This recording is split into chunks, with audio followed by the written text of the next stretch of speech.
नमस्कार दोस्तों। आज का हमारा टॉपिक है संख्या पद्धति। संख्या पद्धति क्या है, आज इसके बारे में हम जानेंगे। पहले तो संख्या क्या है। संख्या बेगणितीय वस्तुएं हैं जिनका उपयोग हम गिनने, मापने या किसी वस्तु का नामकरण करने के लिए करते हैं, वो संख्या कहलाती है। अब संख्या कोई भी हो सकती है। जैसे माना कि मैंने एक संख्या यहाँ पे 56 लिख दी, तो 56 क्या है? एक अंकों का समूह है जो संख्या कहलाती है। अब अंकों का समूह, जैसे 5 क्या है, तो 5 भी एक अंक ही है ना। 5 क्या है? एक अंक है। 6 क्या है? एक अंक है। अब अंक भी क्या है? 6 एक इकाई का अंक है। 6 एक इकाई का अंक है और 5 दहाई का अंक है। तो दोनों मिलके क्या है? ये संख्याएं हैं जिन्हें हम अंकों के रूप में व्यक्त करते हैं। ठीक है। अब इसके बाद हम देखेंगे कि संख्याएं कितने प्रकार की हैं। जैसे कि प्राकृतिक संख्याएं। अब प्राकृतिक संख्या क्या कहलाती हैं? वे संख्याएं जो 1 से लेकर अनंत तक होती हैं, वो सभी प्राकृतिक संख्याएं कहलाती हैं।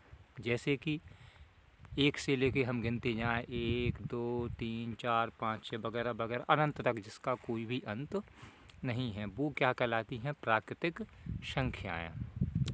उसके बाद पूर्ण संख्याएं। हमें ये बात याद रखना है कि जो प्राकृतिक संख्याएं हैं उनमें जीरो शामिल नहीं होता है। अब पूर्ण संख्या क्या कहलाती हैं?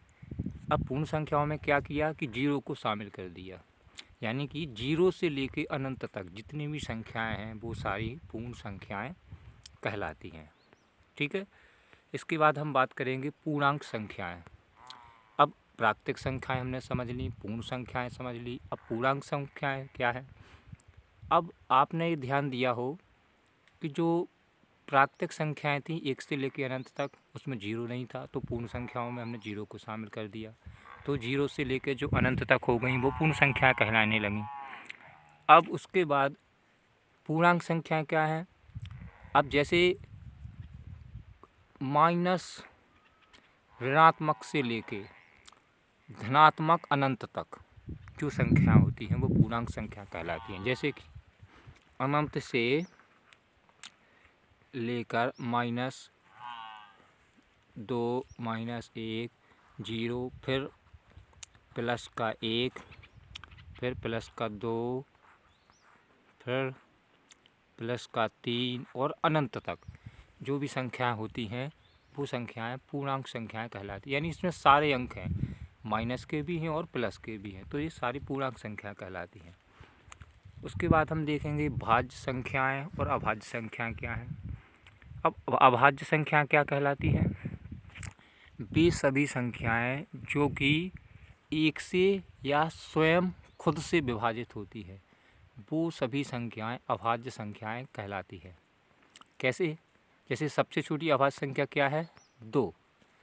अब ऐसी कौन सी संख्या है जो स्वयं से या 1 से विभाजित होती है? जैसे कि 2 स्वयं से होती है या 1 से विभाजित होती है। 3 5 7 9 विभाजित 3 से हो जाती है, तो वो अभाज्य संख्या नहीं मानी जाएगी। 11। तो ऐसी संख्याएं जो या तो 1 से विभाजित होती हैं या स्वयं से विभाजित होती हैं, तो वो सारी संख्याएं अभाज्य संख्याएं कहलाती हैं। अब भाज्य संख्याएं क्या कहलाती हैं? तो भाज्य संख्याएं वे संख्याएं हैं जो अभाज्य संख्याओं को छोड़ के जितनी संख्याएं बचती हैं वो भाज्य संख्या कहलाती है। जैसे कि 4 हो गया, 6 हो गया, 8 हो गया, 10 हो गया और वगैरह वगैरह, ये सभी क्या कहलाती हैं? भाज्य संख्याएं। अब अभाज्य संख्याओं के बारे में थोड़ी और जानकारी हम देखेंगे। 1 से लेकर 25 तक 9 अभाज्य संख्याएं होती हैं। 1 से लेकर 25 तक 9 अभाज्य संख्याएं होती हैं। 25 से लेकर 50 तक 6 अभाज्य संख्याएं होती हैं और 50 से लेकर 100 तक 10 अभाज्य संख्याएं होती हैं। यदि प्रश्न में आ जाए कि 50 से लेकर 100 तक कितनी अभाज्य संख्याएं होती हैं, तो हम बताएंगे 10।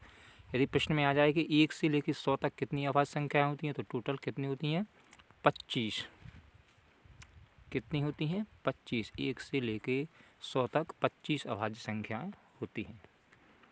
उसके बारे में सम संख्याएं आप लोग जानते ही हैं। ऐसी संख्याएं जो 2 से विभाजित हो जाती हैं, कट जाती हैं, वो सम संख्याएं कहलाती हैं। ये 2, 4, 6, 8, 10, 12, 14। ठीक है। विषम संख्याएं जो 2 से विभाजित नहीं होती हैं, वो सारी विषम संख्याएं कहलाती हैं। तो आज का टॉपिक आप कैसा लगा कमेंट में ज़रूर बताइएगा। आज का टॉपिक बस इतना ही। जय हिंद, जय भारत।